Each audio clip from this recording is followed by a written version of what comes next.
আশা করছি সবাই ভালো আছেন। আর আজকে সরাসরি টপিকে চলে আসছি। আজকে আমার একটা বিশেষ প্রয়োজনে মিরপুর থেকে যমুনা ফিউচার পার্ক যাওয়ার প্রয়োজন রয়েছে। তো সেই ক্ষেত্রে আমি রাইড শেয়ারিং নিবো। তো রাইড শেয়ারিং এর ক্ষেত্রে আজকে আমি আপনাদের সাথে কম্পারিজন করে দেখাবো যে কোন অ্যাপসে অ্যাকচুয়ালি তুলনামূলকভাবে আমরা কম ভাড়ায় ভাড়া নিতে পারবো বা রাইড শেয়ার করতে পারবো। তো চলুন ফার্স্টে আমরা যেটা করবো সেটা হচ্ছে যে আমি ৩ টা অ্যাপস ওপেন করে রেখেছি। একটা হচ্ছে ইনড্রাইভার, একটা হচ্ছে পাঠাও, থার্ড হচ্ছে উবার। তো উবারে যদি আমি প্রথমে একটু দেখি যে আমি যমুনা ফিচার পার্ক, আমার লোকেশন থেকে যমুনা ফিচার পার্ক যদি আমি বাইকে যেতে চাই তাহলে কেমন টাকা খরচ হচ্ছে। এখানে একটু নিচের দিকে নামলে আমরা বাইক অপশন দেখতে পাবো।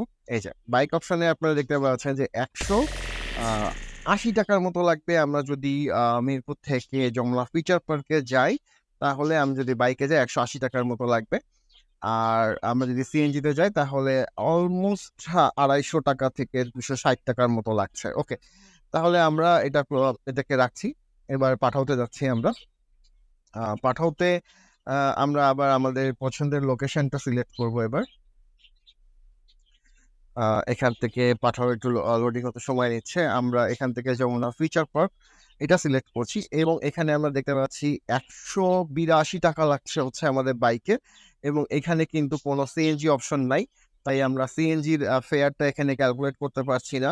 সো আমরা যেটা দেখেছিলাম এর আগে সেটা হচ্ছে যে উবারে আমাদের লাগছিল হচ্ছে 180 টাকার মতো, এবং আমরা যদি পাঠাওতে যাই তাহলে আমাদের এখানে লাগছে 182 টাকা, মানে অলমোস্ট 2 টাকার ডিফারেন্স আসছে।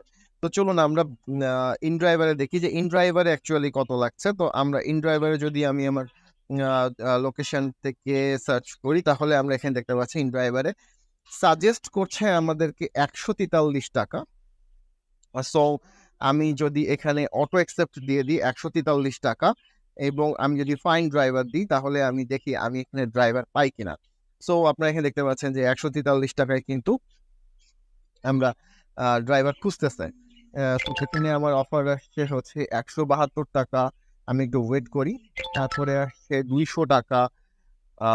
তো এখনো একটু অপেক্ষা করে দেখি যে এর থেকে আর ভালো অফার কেউ দেয় কিনা।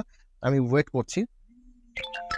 এখানে 180 টাকার একটা অফার আসছে, আমরা দেখতে পাচ্ছি। না, এখনো পর্যন্ত কিন্তু কনভিনিয়েন্ট হচ্ছে। আমি যে এক্সপেক্টেড ভাড়াটা চাচ্ছি সেই এক্সপেকটেশন ভাড়াটা কিন্তু এখনো পাচ্ছি না, কারণ অলরেডি 180 টাকা, 172 টাকা এইরকম কিন্তু রেটে আমি হচ্ছে গিয়ে আরো 2টা অপারেটরে কিন্তু পাচ্ছি। তো 172 টাকা আমি এখানে দেখতে পাচ্ছি। তো আমি আরো একটু কম চাচ্ছি, 150 টাকা, 160 টাকার ভিতরে। তো সেরকম কিন্তু কোনো অফার আমি এখন দেখতে পাচ্ছি না।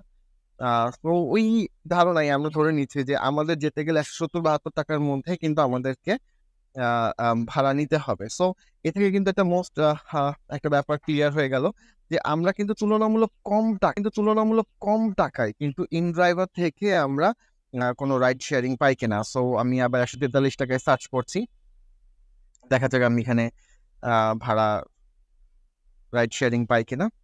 সো একজন আমার এখান থেকে 143 টাকায় অ্যাকসেপ্ট করেছেন ride sharing, arrived in 3 minute. So আমি হচ্ছে মবিন নাম, এখানে মবিন ভাই।